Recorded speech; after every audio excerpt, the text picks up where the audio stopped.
Assalamualaikum warahmatullahi wabarakatuh. Perkenalkan, nama saya Siva Aulia Azahra dengan NIM 2118181800036, kelas 3A, Program Studi Pendidikan Matematika, Fakultas Keguruan dan Ilmu Pendidikan Universitas Galuh. Di sini, saya akan menjelaskan mengenai langkah-langkah membuat atau menyusun program semester untuk memenuhi salah satu tugas mata kuliah perencanaan pembelajaran matematika. Baik, di sini saya akan menjelaskan terlebih dahulu mengenai pengertian program semester. Apa sih yang dimaksud program semester itu? Program semester merupakan penjabaran dari program tahunan yang berisi hal-hal yang ingin dicapai pada semester tersebut. Program semester adalah rumusan kegiatan belajar mengajar untuk satu semester yang kegiatannya didasarkan pada materi yang tertuang dalam SKKD.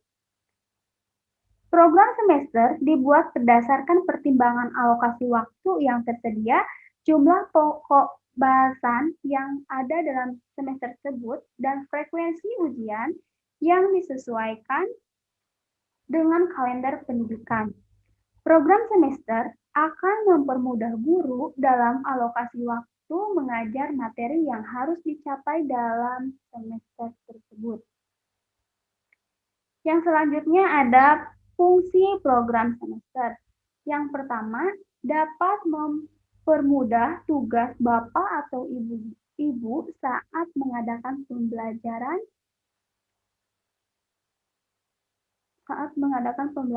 selama satu semester. Yang kedua, mampu mengarahkan kegiatan untuk mencapai tujuan pembelajaran yang telah diprogram.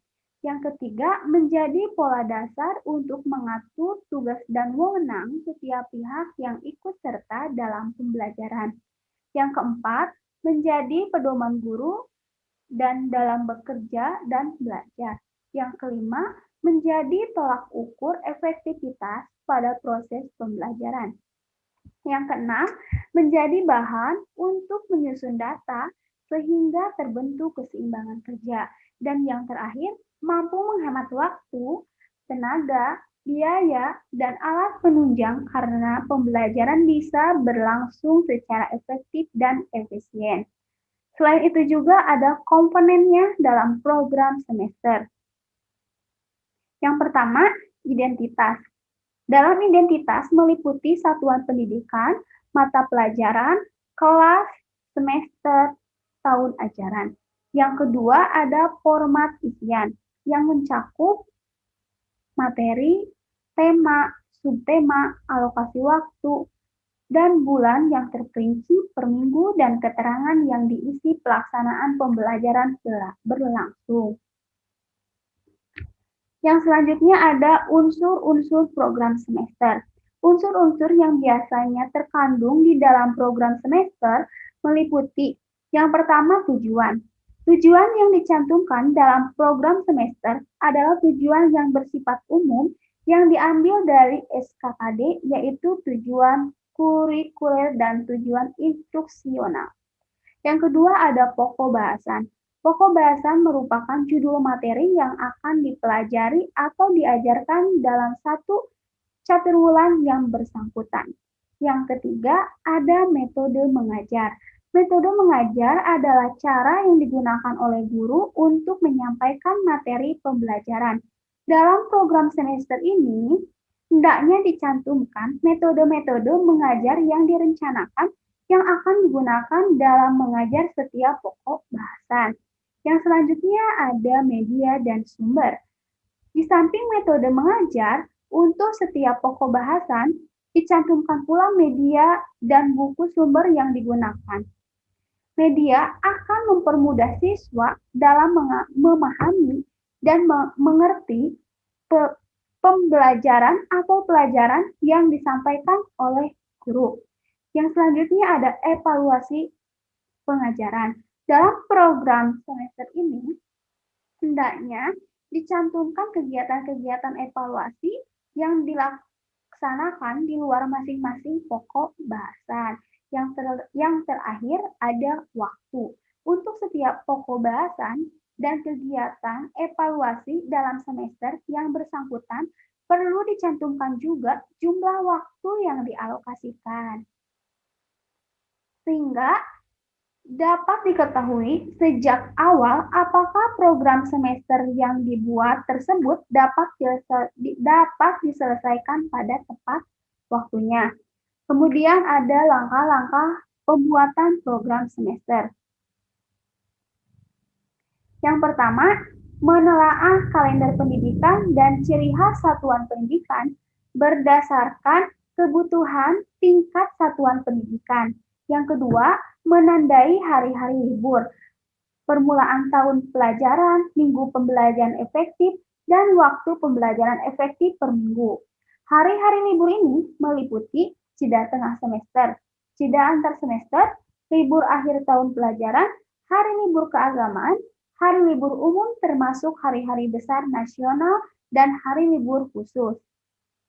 Yang ketiga, menghitung jumlah hari belajar efektif dan jam belajar efektif setiap bulan dan semester dalam 1 tahun. Yang keempat, mendistribusikan alokasi waktu yang tersedia untuk suatu subtema serta mempertimbangkan waktu untuk ulangan serta analisis materi.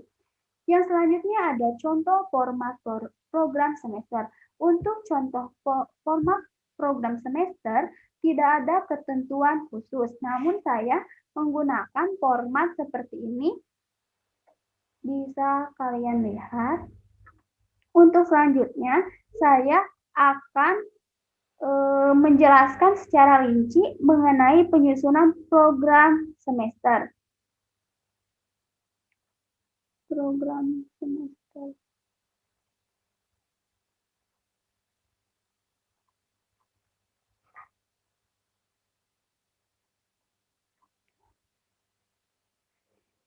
Berdasarkan komponen yang sudah tadi saya jelaskan, terdiri dari 2 komponen, yaitu identitas dan kompetensi inti. Identitas terdiri dari satuan pendidikan, mata pelajaran, kelas atau semester, dan tahun ajaran. Kompetensi inti ini saya cantumkan sesuai dengan Permendikbud nomor 35 tahun 2018 tentang kurikulum 2013 sekolah menengah pertama. Sekarang, format isian terdiri dari kompetensi dasar, materi pokok, alokasi waktu bulan dari Juli, Agustus, September, Oktober, November, dan Desember. Untuk kompetensi dasar atau materi pokok, saya dapatkan dari buku matematika guru, di mana di sana sangat komplit dan semua tercantum dalam buku tersebut, dari mulai KD, indikator, materi pokok. Saya ambil dari buku ini, buku Guru Matematika edisi revisi 2017. Menurut saya, buku ini sangat komplit dan sangat baik untuk digunakan dalam sebagai acuan untuk membuat program semester. Selanjutnya ada untuk alokasi waktu. Alokasi waktu kita lihat terlebih dahulu kalender pendidikan. Saya menggunakan kalender pendidikan 2020-2021. Di sini tercantum beberapa tanggal dari mulai minggu efektif dan tidak efektif semester 1 dan semester 2. Yang bisa dilihat,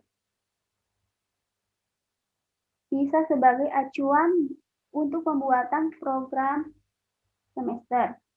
Untuk selanjutnya, alokasi waktu juga bisa melihat langsung dari rincian minggu efektif yang sudah dibuat sebelum menyusun program tahunan. Di sana terdapat jumlah minggu efektif dan jumlah minggu tidak efektif yang dapat dilihat dari tadi. Dari yang tadi, kalender akademik. Ini adalah rincian minggu efektif semester 1 bahwa terdapat 25 jumlah minggu dari Juli sampai Desember. Sedangkan jumlah minggu tidak efektif yaitu ada 7 yang terdiri dari MPLS, perakiraan penilaian tengah semester, perakiraan jeda tengah semester, perakiraan penilaian akhir semester, dan libur semester. Untuk menentukan jumlah minggu efektif juga dalam semester 1 bisa menggunakan rumus jumlah minggu dalam semester 1 dikurangi jumlah minggu tidak efektif. Tadi sudah dijelaskan, sudah tercantum bahwa minggu efektif ada 20, bahwa minggu dalam semester 1 ada 25 dan minggu tidak efektif ada 7. Maka 25 kurangi 7, 18 pekan. Sekarang menentukan jumlah jam efektif. Jumlah jam efektif, jumlah minggu efektif dikali jumlah JP per minggu. Jumlah jam efektif 18 kali 5 sama dengan 90 JP. 90 JP itu dapat kita bagi menjadi beberapa JP disesuaikan dengan kebutuhan di setiap bab. Atau kita dapat membuat tabel distribusinya, alokasi waktu dan materi untuk memudahkan kita. Perlu diketahui bahwa untuk pembelajaran matematika dalam 1 minggu itu terdapat 5 jam.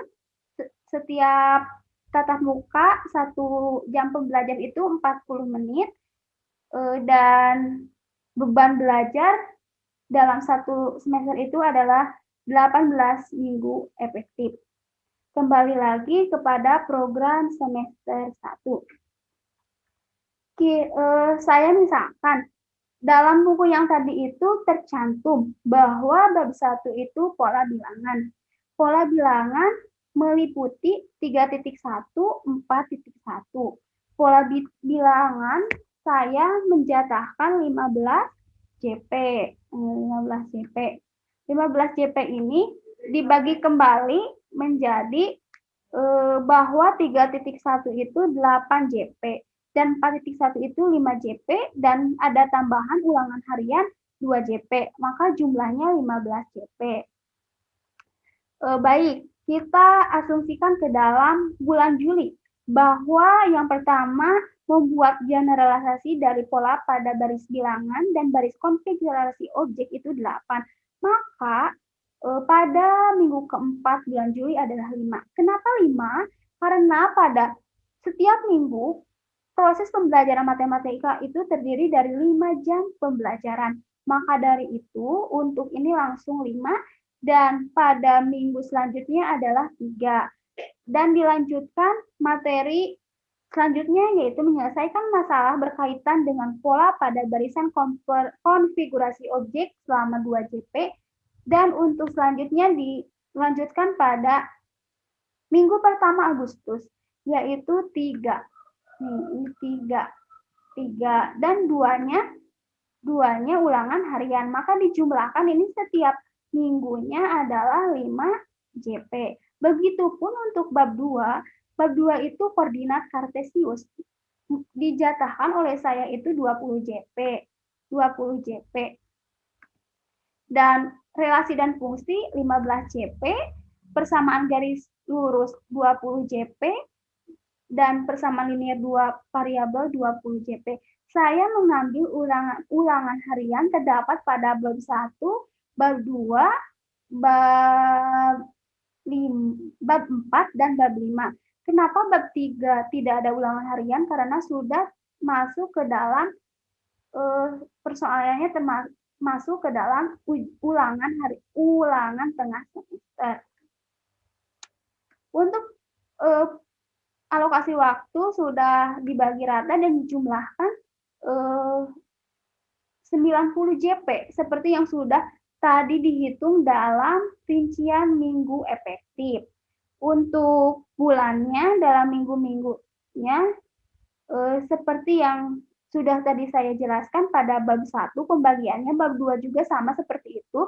setiap minggu 5 jam pembelajaran, maka sisanya apabila melebihi bisa ditambahkan ke minggu selanjutnya seperti ini. Nih, nih. Untuk keterangan, di sini kenapa ada warna coklat, kuning, biru, hijau, hitam, abu, ungu, dan pink.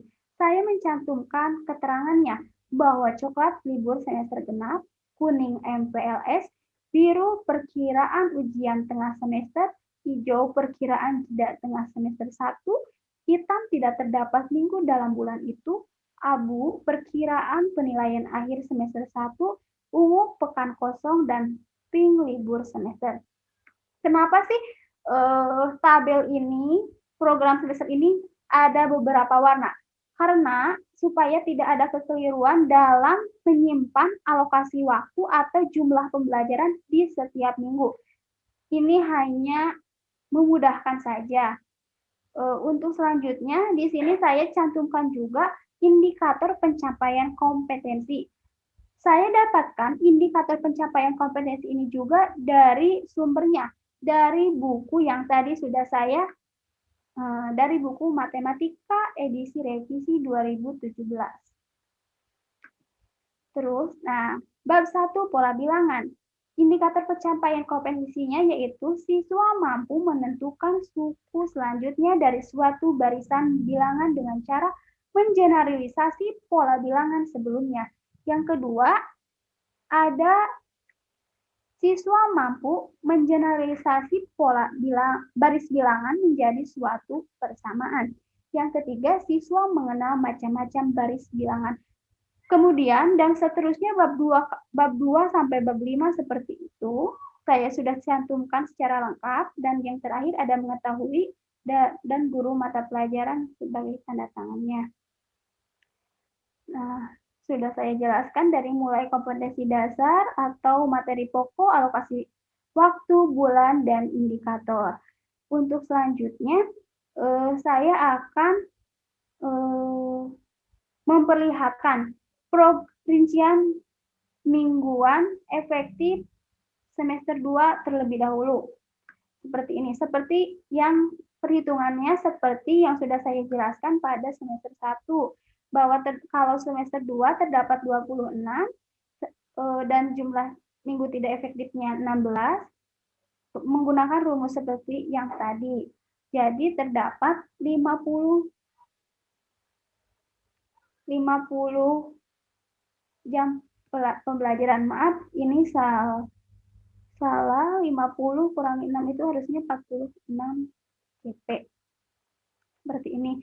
Sekarang masuk ke dalam program semesternya. Program semester, nah, seperti ini. Seperti yang sudah saya jelaskan tadi pada program semester 2. Yang terdiri dari satuan pendidikan, mata pelajaran, kelas atau semester 8, kelas 8 semester 2. HI-nya menurut yang tadi, kurikulum 13. Sini juga ada kompetensi dasar, materi pokok, alokasi waktu, dan bulan. Dari mulai bab 6 sampai bab 10. Untuk keterangannya sudah ada supaya kalian bisa melihatnya, tidak keliru. Jadi saya sudah bedakan warnanya dari mulai libur semester ganjil sampai libur akhir tahun pembelajaran. Tidak terlewat juga untuk indikator pencapaian kompetensinya, ini sudah tercantum dari bab 6 sampai bab 10. Seperti yang tadi sudah saya jelaskan di semester 1, sama saja menyusunnya dari salah satu sumber pembelajaran. Perlu kalian ketahui, saya menyusun ini dari program tahunan yang sudah saya buat sejak kemarin. Ini bisa kalian lihat program tahunannya, satuan pendidikan, mata pembelajaran, kelas atau semester, alokasi waktu. Untuk alokasi waktu, maaf, ini salah. Yang pertama itu 90, yang kedua itu 50 untuk alokasi waktunya. Ini bisa kalian lihat.